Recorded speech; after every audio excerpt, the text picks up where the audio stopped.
Welcome to the SVG TV news for Wednesday, December 28th. I am Khalil Cato with the details.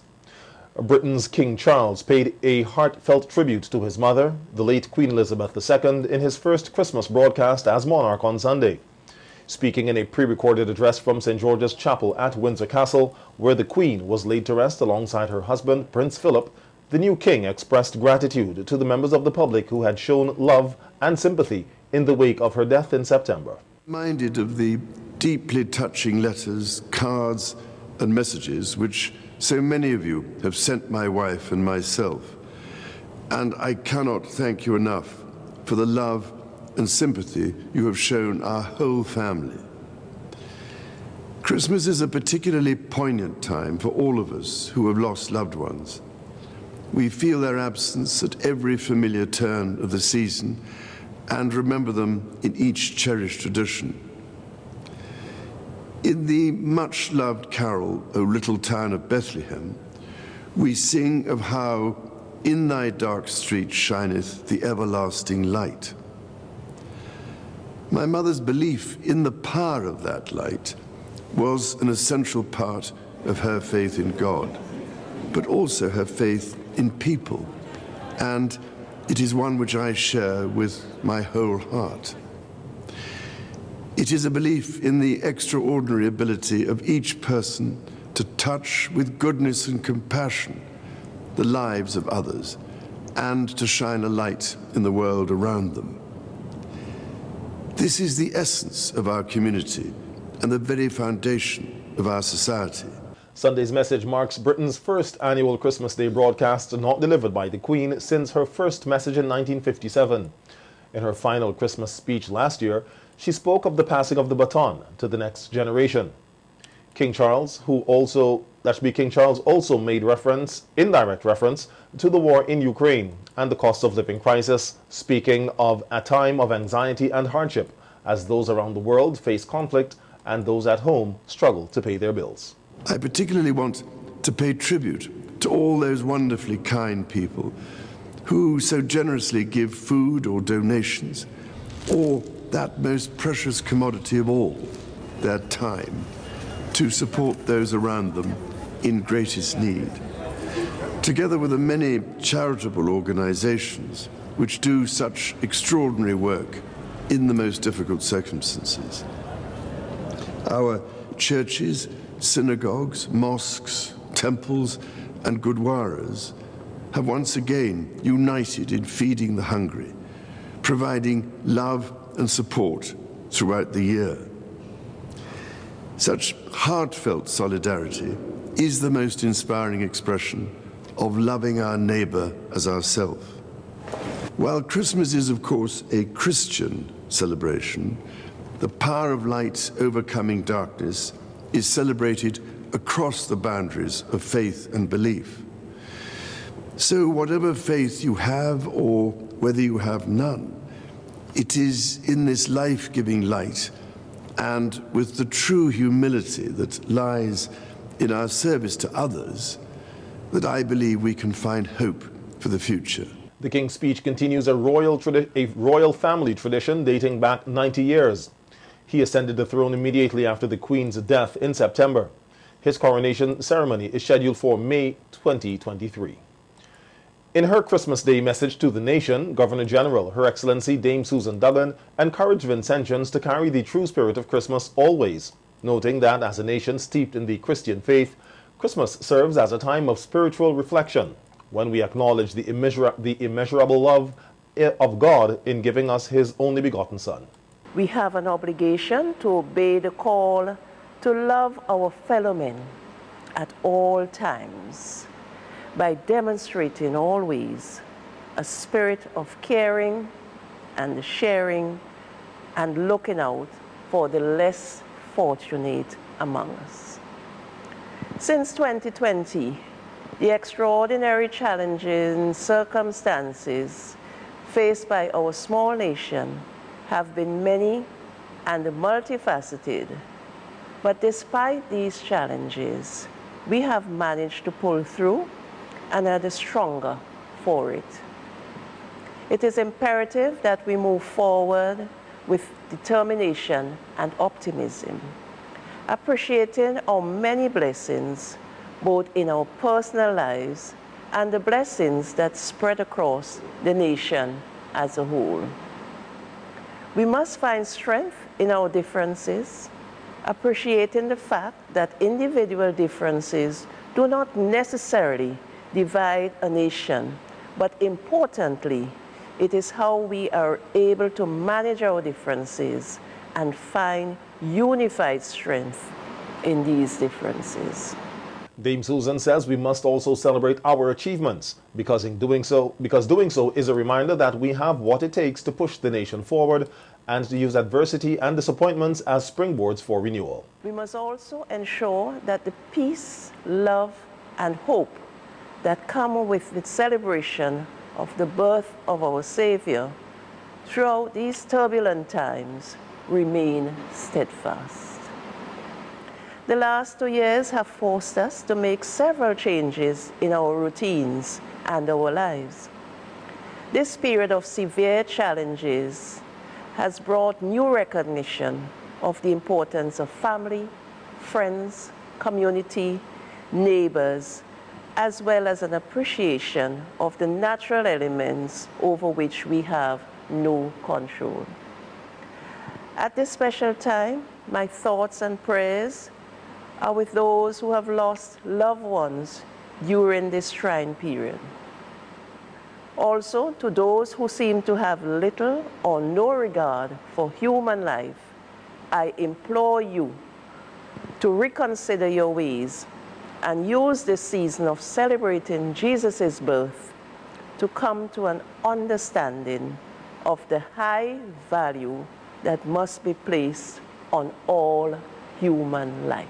The Governor General also implores Vincentians to use the season to acknowledge their individual and collective responsibility to contribute to national development and security. All have a duty, no matter our means, to look out for our country and for our fellow men. Fellow Vincentians, let this Christmas season be one of reflection, peace, love, forgiveness, and reconciliation as we celebrate the birth of our Savior, Jesus Christ.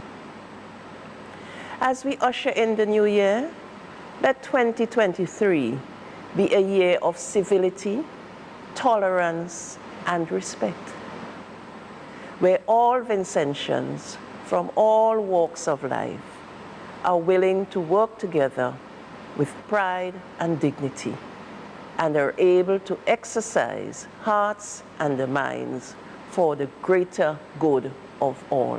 And Prime Minister Dr. Ralph Gonsalves says despite the many challenges which face us individually and collectively, we are not a people of lamentation and must remain optimistic about the future. We do not embrace pessimism or learned helplessness. We work hard and smart.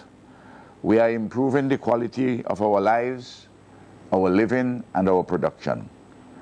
We know truly that although we are not better than anyone else, no people anywhere is better than us. Different in some ways perhaps, but not better than us. Our economy improving, and God has been good to St. Vincent and the Grenadines. Still, we must do better. And there are many unfinished tasks to be done. We can do better. As we commemorate and celebrate the birth of Jesus Christ, we reflect on his message of redemption, love, faith, hope, peace, good neighborliness, and selflessness. And this reflection ought to guide us in our daily lives, individually and collectively as a nation. The PM says after the recent convulsions, dislocations, and even despair among some as a result of the COVID-19 pandemic, Hurricane Elsa, the volcanic eruptions, storms alternating with droughts, and the knock-on effects of the global turmoil, this is a time of despair and fresh hope, and called on every Vincentian to do their part to enhance our strengths and possibilities and to reduce our weaknesses and limitations. Even as the economy is on the uptick and people's lives generally are improving amidst the unfolding of promising initiatives of real substance in the public and private sectors. There are too many persons in our land who are still suffering. Too many faces of men and women are strained and anxious for a variety of reasons. These we must address individually and collectively in solidarity. Despite the massive improvement in the quality of housing nationwide, there are persons with substandard housing, including some of those whose homes were severely damaged or destroyed by the volcanic eruptions. There still exist pockets of poverty and indigence, and reckless, needless criminal violence is perpetrated by a tiny group of young males wedded to drug trafficking and the gun. These are challenges which we must meet in our individual and collective lives. Indeed, we have it within ourselves to roll back further poverty and indigence and to defeat gun violence. We must do so in unity, not in divisive political opportunism. PM Gonzalez also encouraged citizens to lend a helping hand to those in genuine need. On our metaphoric,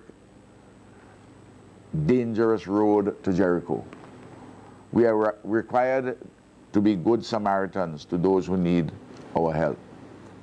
Love, hope, and faith are vital. Good neighborliness and peace must be exalted. Let us thus be better. We can be better. God's goodness and mercies will lift us up. But each of us must do his or her righteous part. The Christmas weekend was marred by 2 homicides here in SVG. On Christmas Day, 30-year-old Oswald Burton of Bel Air was killed at his home. A report from the police says, acting on information received, officers went to the deceased's place of abode and found him lying motionless in the porch with what appeared to be gunshot and chop wounds about his body. The motive for the killing is unknown. Burton's death was recorded as the 41st homicide for 2022. A day later on Boxing Day, Paul's Avenue in central Kingstown came under the radar with the 2nd homicide. Residents told SVG TV News the community continues to be stigmatized and that they have to do their own policing against what they say are intruders wanting to disturb the peace in the community. We hear more in this report by Larissa Kidd. On Christmas Eve, 2 men in Paul's Avenue narrowly escaped death. Joansa Sanga Fraser was hit in the chest by a flying shrapnel and Omo Wally Simmons received shots to his left foot. They had noticed a white Nissan Tide car circling the area and decided to place a bench in the road to slow down traffic. They stopped by this great, the unpainted house, and then they drive forward one more and they stop again like here, and they jump out. One the man come out from the right front seat, and one the man come out from the left back seat. So it's a left-hand drive. How many gunshots you heard? About 60 gunshots, yeah. And we pick up about 30 shell, police pick up a 20, and people find more in the morning. The car with bullet holes and a scrape to its side is still on the road opposite a shop that was also riddled with bullet holes. Residents say they have to do their own policing of Paul's Avenue as they are looking out for their safety. We have to do our own security, as I tell you. Vehicle come in trying to shoot up the place, random. So you have to do your own security, the police them in here. Nobody don't get lock up nothing. Them glad for here, somebody dead in here, that's how I see it. Go up to the gardens to have a little fun. The gunmen would have meet the children and it might have been more tragic. The children was outside playing, running up and down. People always in the road. Children always in the place, always. So them come indiscriminately. Children them ain't matter. Whether they meet children, man, woman or anybody. Somebody from the children have a little fun so that nothing drastic really happened. That's what we're glad for. None of the children get hurt. Other residents who lived there for decades said the community has been stigmatized for a very long time and it does not seem to be getting better. These guys in here, I don't find this so troublesome, right? Like, I don't know what is the beef what's going on, but I know people comes in here and they try to shoot up Paul's lot. And they just make him Paul's look like if it's this. Everybody who live in here, they have some kind of business going on. So I really don't know. It's a stigma from way back when. But people just look down on Pausa people. Pausa people is really good people. The police in the area don't come and do nothing. They don't come and do nothing. But you hear certain things that we hear about drugs that coming. Then hear about them men coming. And support him way out here. They are part of that nothing. And that ain't supposed to be the case. Supposed to look out. On Boxing Day, 2 days after the shooting incident in Paul's Avenue, Michael Charles was shot and killed 2 buildings away from the very spot where the Christmas Eve shooting incident took place. Reports are that he was shot by an unknown assailant. You got one coming in. You one coming in. So that's how it does look sometimes. Them chase you from out the road, you one come inside in here and get shoot. He actually aim from in here. Yeah, right there. That's by the car there. Yeah. But y'all didn't know him, right? Well, we know him from around the place, like around town. Because death brings this country's homicide count for 2022 to a record of 42. The body of a man was discovered just after 9 a.m. in Rose Place this morning at his place of abode next to 9 Steps. The man, who is reportedly from Union Island, was called Union by residents who knew him. They said he was not feeling well of recent, and when a check was made on him, they found him motionless. After 8 minutes to 9, the guy was calling him bring breakfast on his bread. So I say, call the phone. Phone rang, but somebody else had the phone. And go in, probably done dead. After death, after sickness, and no recovery. So, brother, another guy come and I tell him to go and see the man, shake him and test him. Come out, he say shake him and come back to see him. He responding. Another resident said Union was a quiet person who went about his business peacefully. Yeah, one day time, I used to pass up and down, used to see him the cooking. The tea breakfast, and then sometimes he would pass a road. And he would say hello. That is how I know him. But I never know he been dead more than somebody today. Now I hear somebody saying they meet a man, they're dead. Because I live too far from here, and they just up this up. Every time I pass in here, all the time the same here. For tea breakfast, and sometimes he find he sit down in and he just sit down cooking. So I know if I go to now. The police were called in and are carrying out investigations. Point Village is once again out front in the National Community Light-Up competition. This is the 10th year that the North Windward Village is winning. Sign Hill finished 2nd, Rose Hall 3rd, and Top Belair 4th. Rose Hall Works was the winner of Zone 1 for the Best Lit Community competition. For Zone 2, it was the Sign Hill intersection. Zone 3, Top Belair was out front, and Zone 4, Point Village. The Best Lit Private House was won by Cane End home owner Olivia Da Silva. In 2nd place was Jose McField Hooper of Belmont. 3rd, Carol Jardine of Georgetown, and 4th place, Glenroy Pear of Pettibodell. The Best Lit Garden was awarded to the Hull residents at Villa. 2nd place, the Roseau Recreational Park. 3rd place, Richmond Hill Gardens, and 4th, Fitzhughes School Grounds. Olivia Da Silva took the Best Nativity Scene title, followed by Town Hill. In 2nd place, Carol Jardine of Georgetown in 3rd, and Jose McField Hooper of Belmont in 4th. Perez City Store was awarded the Best Lit Commercial Building with Jack's Enterprises Limited 2nd and the Bank of SVG 3rd. Meanwhile, residents of Point Village are proud of the community's accomplishment in the National Light-Up competition. Well, me feel great. Good. Well, me feel real proud because, you know, it's a little village and we need little things and we're doing real fine about this lighting up. Exactly. All year round. All year round.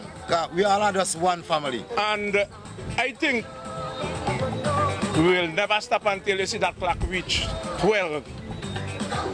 And then we give it up and somebody make a try. Mostly what we do, come together, plan the stuff. Normally we will put in a group. What do you think we should make this year? We'll ask in the group what we should make. We don't just go about and just decide, oh, we're going to do this one or we're going to do that one. We talk with each other and then we decide what we're going to do. If we're going to make a plane, if we're going to do the volcano, we're going to do houses.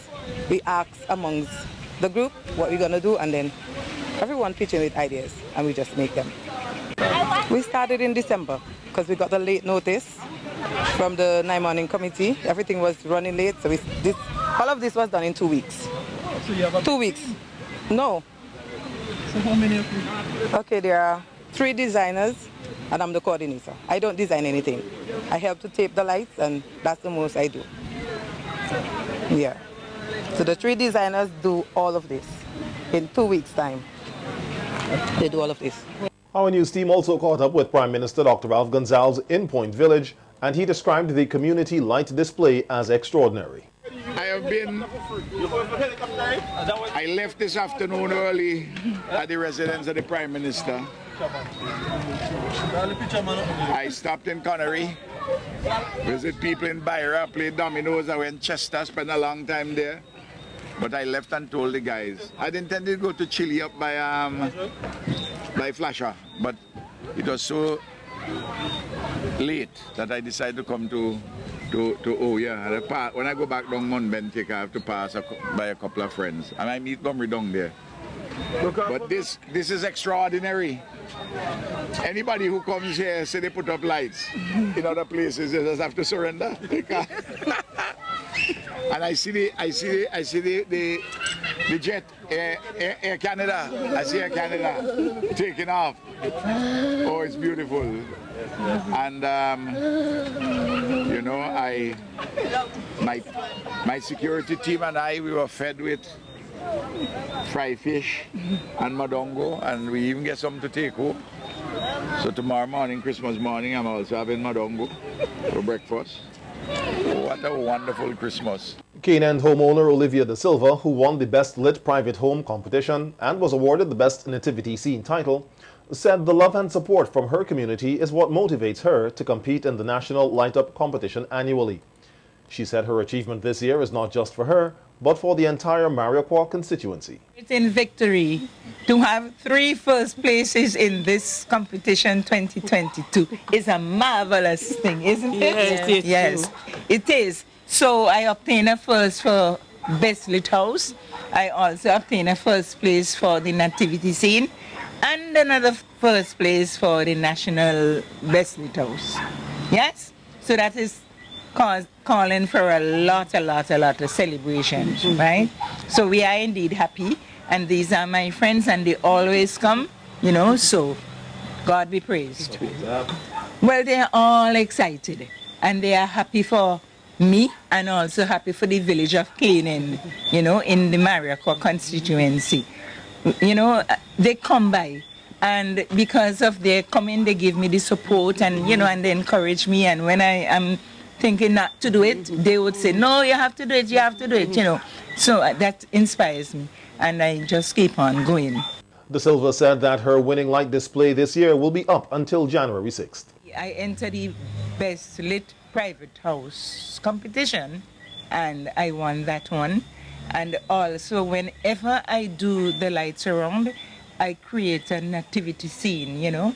And I know everybody will know what that means in a nativity scene, where you have Mary, Joseph, the sheep, and so on, angels, etc., etc. But I put in a special this year, and people are fascinated with whatever I put in there. Not gonna say, okay, because you know you want to hold the first and pay it all the time, right? So that was another area in which I won first place, and then I heard the national overall best lit winner was Olivia Da Silva again, and I shouted, thank you, Jesus. Normally, they say Christmas finishes on the 6th of January. So I would try to go down to that date. But what used to be happening, when school reopens before that date, the children used to push it in their hands through the baluster and pull out the bulbs. So you know what I will do? Take them down, okay? And if it is raining as well, I will take them down before the 6th of January, because I can't always be buying lights. And these lights are very expensive, you know, because most of my lights are imported. 4 baby boys were born on Christmas Day at the Milton Cato Memorial Hospital. For one mother, it is definitely a miracle and a gift from God, as she and her husband waited 8 years to hold their firstborn. We hear more in this report. After 12 hours of labor, first-time mother Sheridan Johnson of Overland welcomed her 9-pound baby boy at 2:15 p.m. at the Milton Cato Memorial Hospital. Her bundle of joy came by cesarean section hours after she was transferred from the Georgetown Medical and Diagnostic Center. The amount of pain, because the child was large, they were trying, I had to be walking up and down, so it took some time. So reaching at Georgetown for after 60 minutes to 7, and then having a child have to travel from Georgetown to Kingston after 3, it's really, quite an experience. But as I said, God would have brought me to safety. I'm happy, I'm delighted to know that, God would have taken me safely through this. The newborn came 2 days after the due date, and according to the overjoyed mom, her husband, who is a pastor, have been married for 8 years, had a miscarriage before and was not expecting to get pregnant, but held on to the promise from God that she will one day be a mother. 3 names, Mile, and Jonathan is the second name, and the last name is Zachary, because basically, as I said, this child is a gift from God, because a prophetess would have prophesied and told me that, I will have a child, I will hear a child cry, and that is exactly what happened. I did not know I was pregnant at the time, but when I did the test, I realized I was pregnant. The other mothers were all happy to have their bundles of joy on Christmas Day. 2022 Christmas Day, we had a total of 4 babies being born. All of them were all male babies. The first baby was born at 10:28 a.m. The second baby was born at 12:25 p.m. The third baby at 2:15 p.m. and the final baby at 11:55 p.m. We had one very large baby, and that baby weighed 4.23 kgs. One of them was the cesarean. That was the heavy baby at 2:15 p.m.